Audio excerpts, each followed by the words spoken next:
Hi guys, आप सबका स्वागत है आपके अपने चैनल पर। जैसे कि चैनल के नाम से पता चलता है, यहाँ पर हम 11th और 12th की केमिस्ट्री पढ़ेंगे। पैंडेमिक कंडीशन के चलते हुए 11th और 12th का सिलेबस 30% रिड्यूस कर दिया गया है। तो यहाँ पर आपको 11th-12th की केमिस्ट्री 2021 के लिए पढ़ाई जाएगी और केमिस्ट्री पढ़ाने के साथ साथ यहाँ पर आपके जो केमिस्ट्री के डाउट्स आते हैं वो भी सॉल्व करे जाएंगे। अब बात आती है वो डाउट्स कैसे सॉल्व करे जाएंगे। तो आपको मैं इसी वीडियो में एक ईमेल आईडी दूंगा जहां पर आप अपने क्वेश्चंस मुझे सेंड करिएगा। उनके सॉल्यूशन बनाकर मैं इसी चैनल पर अपलोड करूंगा। गाइज, ये मेरा आपसे वादा है और मेरे इस चैनल पर वीडियोस रोज आएंगी। जितना हो सके शेयर करिए ताकि आपके दोस्त भी फायदा उठा सके।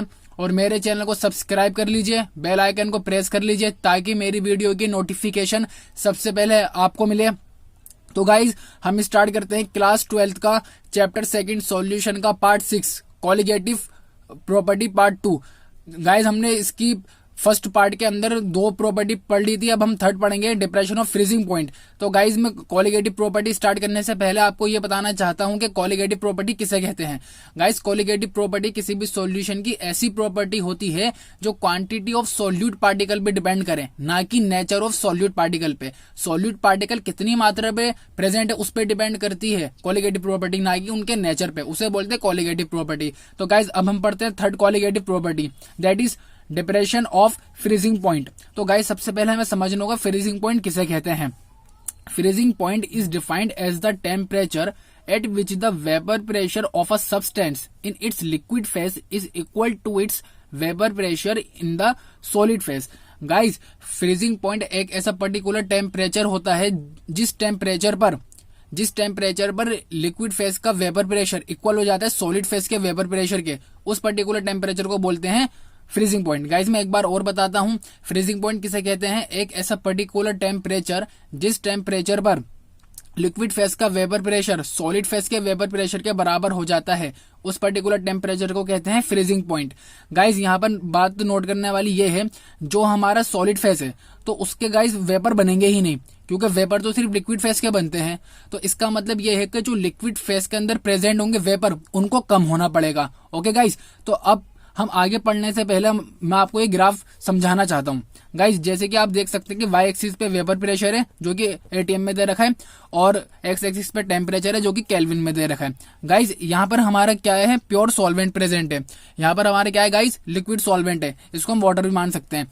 यहाँ पर हमारा सॉल्वेंट प्रेजेंट है, प्योर सॉल्वेंट है। तो गाइस, क्या होगा, जब प्योर सॉल्वेंट है वेपर यहाँ पर ज्यादा बनेंगे। जब वेपर ज्यादा बनेंगे तो सिंपल सा फंडा है गाइस, जब वेपर ज्यादा है तो उनको उसका टेम्परेचर भी फ्रीजिंग पॉइंट भी ज्यादा ही होगा, जैसे कि T0F यहाँ पे दे रखा है गाइस। अब बात करते हैं सॉल्यूशन की। सॉल्यूशन के अंदर गाइस हमने डालते हैं नॉन वोलेटाइल सॉल्यूट। जब हम गाइस नॉन वोलेटाइल सॉल्यूट डाल देंगे तो वेपर कम बनेंगे। जब वेपर कम बनेंगे तो वेपर प्रेशर कम होगा। जब वेपर प्रेशर कम होगा गाइस तो सिंपल सा फंडा है कि उसका फ्रीजिंग पॉइंट भी कम होगा। जैसे कि आप देख सकते हैं यहाँ पर घट गया freezing point TF। Okay guys, और जैसे कि नाम से पता चलता है डिप्रेशन का मतलब डिक्रीज। यहाँ पर देखिए, पहले जो हमारे प्योर सॉल्वेंट था उसका फ्रीजिंग पॉइंट T0F था या फिर TF0 बोल लो गाइस, और जो हमारा सॉल्यूशन है उसका हम देखेंगे यहाँ पे TF है, कम हो गया पहले के मुकाबले। ठीक है गाइस, यहाँ पर फ्रीजिंग पॉइंट डिपेंड करता है वेपर प्रेशर पर। जितना कम वेपर प्रेशर होगा गाइस उसका फ्रीजिंग पॉइंट उतना ही कम होगा। जो हमारा सॉल्वेंट है उसके वेपर ज्यादा है तो यहाँ पर तभी फ्रीजिंग पॉइंट ज्यादा है। सॉल्यूशन के अंदर वेपर कम है, जब कम है सॉल्यूशन के अंदर वेपर तभी यहाँ पे फ्रीजिंग पॉइंट कम है। और गाइस, यही बात यहाँ पे लिखी हुई है, a solution freezes when its vapor pressure equals the vapor pressure of the pure solid solvent. Whenever a non-volatile solute is added to the volatile solvent, its vapor pressure decreases and it would become equal to that of solid solvent at a lower temperature. जैसे कि guys मैंने आपको बताया था कि जब हम non volatile solute डाल देंगे वेपर प्रेशर कम हो जाएगा। जब वेपर प्रेशर कम हो जाएगा तो उसका फ्रीजिंग पॉइंट भी कम हो जाएगा। और यहाँ पर ये लिखा हुआ है, the difference in the freezing point of pure solvent that is T0F and that of the solution that is TF is known as depression of freezing point. Guys, इन दोनों के डिफरेंस को ही, जो हमारा प्योर सॉल्वेंट का freezing point है minus solution के फ्रीजिंग पॉइंट को हम बोलते हैं depression of freezing point. Depression of freezing point is equal to del TF is equal to T0F minus TF।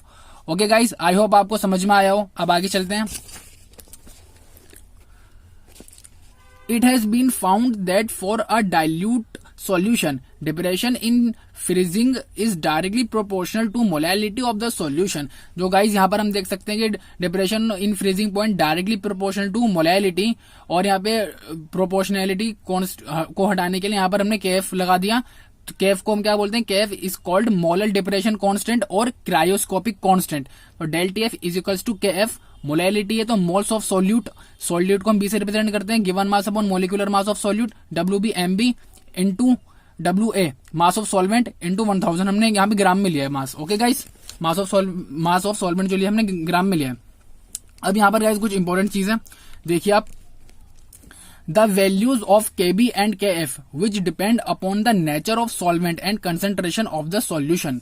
तो गाइज यहाँ पे Kb और Kf फाइंड करने के ये दे रखे हैं फॉर्मूले, और गाइज ये इतने इंपॉर्टेंट है नहीं, ये जेई के प्रोस्पेक्टस से इंपॉर्टेंट है, जेई नीट के, बट ये 12th के प्रोस्पेक्टस से बिल्कुल इंपॉर्टेंट नहीं है। फिर भी आप इनको देख लीजिए, Kb is equals to R into M A into T naught B का square upon del H into 1000, यहाँ पे डेल एच क्या वेपोराइजेशन वाला, और यहाँ सेम गाइस पूरा यहाँ पर टी बी नॉट की जगह टी नॉट एफ हो जाएगा, और यहाँ पे डेल एच वेपोराइज था तो यहाँ पे डेल एच फ्यूज हो जाएगा। ओके गाइस, और यहाँ पर देख सकते हैं लिखा हुआ है, यहाँ पर जो हमारा डेल एच वेपर है enthalpy of vaporisation of solvent, del H fusion वाला जो है enthalpy of fusion of solid solvent, R हमारा यूनिवर्सल गैस कांस्टेंट होता है। ओके गाइस, अब करते हैं कुछ क्वेश्चंस जिससे हम इसको यूज कर सकें इस कोलिगेटिव प्रॉपर्टी को।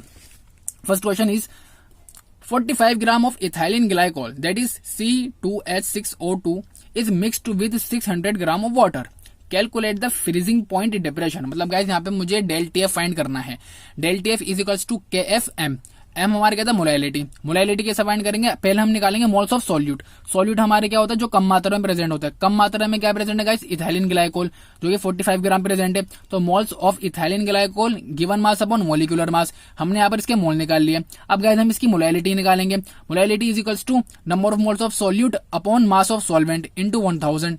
मास ऑफ सॉल्वेंट हमने किस में लेना है गाइस, ग्राम में, इसको करोगे तो 1.2 मोल पर केजी आ जाएगा, आपकी मोलैलिटी भी आ गई। और गाइस हमने पढ़ा था डिप्रेशन पॉइंट फ्रीजिंग, मतलब फ्रीजिंग पॉइंट डिप्रेशन हमारे क्या होता है, del T F is equals to K F M. K F हमें क्वेश्चन के अंदर गिवन था गाइस, दैट इज हियर, आप देख सकते हैं यहाँ पे दे रखा छुपा के। ओके, के एफ ये रहा, के एफ इंटू मोलैलिटी जो हमने अभी निकाला, तो यहाँ पर आप देखते हैं डेल टी एफ किसके बराबर आ जाएगा, 2.2 केल्विन। गाइस अब करते हैं सेकंड पॉइंट, दैट इज इसके अंदर हमें क्या फाइंड करना है, the freezing point of solution. Guys इसके अंदर सॉल्यूशन का फ्रीजिंग पॉइंट फाइंड करना है, जैसे कि आपको बताया था del T F is equals to T not F minus T F. तो गाइस यहाँ पर हमें टी एफ फाइंड करना है, डेल टी एफ हमने फाइंड कर लिया है फर्स्ट पार्ट के अंदर, तो सेकंड पार्ट में क्या करेंगे, सिंपल सा गाइस सिर्फ इक्वेट कर देंगे, del T F is equals to 2.2 होता है, T not F minus T F is equals to 2.2, T F करोगा T not F minus 2.2। Guys यहाँ पर हमें टी नॉट एफ दे नहीं रखा, पर क्वेश्चन के अंदर जो हमारा सॉल्वेंट था वो हमारा गैस क्या था, वाटर, और वाटर कितने डिग्री सेल्सियस पर फ्रीज करता है, 0 डिग्री सेल्सियस पर, और जब हम 0 डिग्री सेल्सियस को केल्विन में करेंगे तो किसके बराबर होता है, 273.15 के। आप इसको सॉल्व करने का आपका आ जाएगा freezing point of solution is equals to 270.95 kelvin. Guys अब एक एग्जांपल और करते हैं, ये क्या है guys, 1 gram of a non-electrolyte solute dissolved in 50 gram of benzene lowered the freezing point of benzene by 0.4 Kelvin.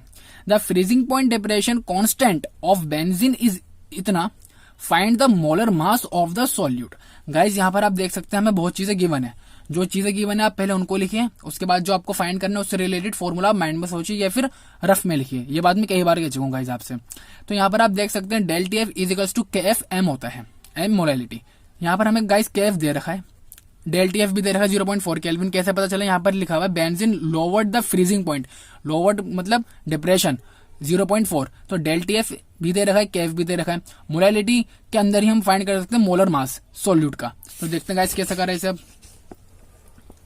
देखिए del T F is equals to K F into W B into 1000 upon M B into W A. Okay guys, यहाँ पर फिर M B इधर चले जाएगा, del T F नीचे आ जाएगा, आप सबकी वैल्यूज पुट कर दीजिए, आपका एम बी आ जाएगा 256 ग्राम पर मोल। ओके गाइस, तो यहाँ पर आई होप आपको समझ में आया हो डिप्रेशन ऑफ फ्रीजिंग पॉइंट वाला पार्ट आपको, ठीक है गाइस। अब जैसे कि मैंने आपसे कहा था कि मैं आपको एक ईमेल आईडी दूंगा जहां पर आप अपने क्वेश्चंस मुझे सेंड करिएगा और उनका सॉल्यूशन बनाकर मैं इसी चैनल पर अपलोड करूंगा। तो गाइस वो ईमेल आईडी है खान क्लासेस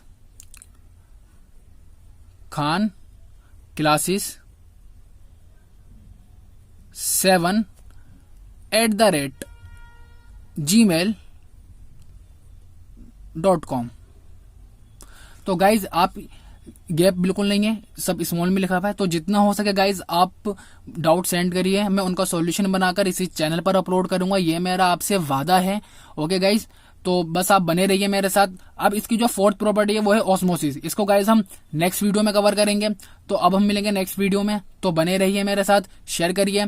ओके गाइज, अब मिलते हैं नेक्स्ट वीडियो में, तब तक के लिए गाइज बाय।